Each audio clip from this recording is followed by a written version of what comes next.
नमस्कार, मी रुशाली यादव सारंग. टॉप 9 घडामोडींचा आढावा घेणार आहोत. मात्र त्याआधी एक महत्त्वाची बातमी. एसटी कर्मचाऱ्यांच्या संपावर सामोपचारानं तोडगा काढला असं म्हटलंय मुख्यमंत्री एकनाथ शिंदे यांनी. गणरायाच्या दर्शनाला जाणाऱ्या भाविकांसमोरचा अडथळा दूर झाला. एसटी कर्मचाऱ्यांनी संप मागे घेतल्यानंतर एकनाथ शिंदे यांनी ट्विट केलेलं आहे.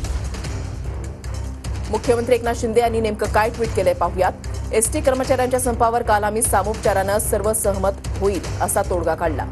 एसटी कामगारांमध्येही आनंदाचं वातावरण आहे. त्यामुळे आता कोकणासह राज्यभरात गणरायाच्या दर्शनाला जाणाऱ्या भाविकांसमोरचा मोठा अडथळा दूर झालाय.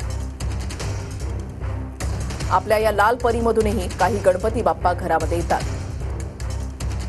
त्यांच्या आगमनाची तयारी उत्साहानं आपल्याला करता येईल असं ट्विट मुख्यमंत्री एकनाथ शिंदे यांनी केलेलं आहे. काल रात्री उशिरापर्यंत ही बैठक झालेली होती आणि या बैठकीमध्ये एसटी कर्मचाऱ्यांच्या मागण्यांवर तोडगा निघालेला आहे. आणि त्याच्यानंतर आता मुख्यमंत्री एकनाथ शिंदे यांनी ट्विट केलंय.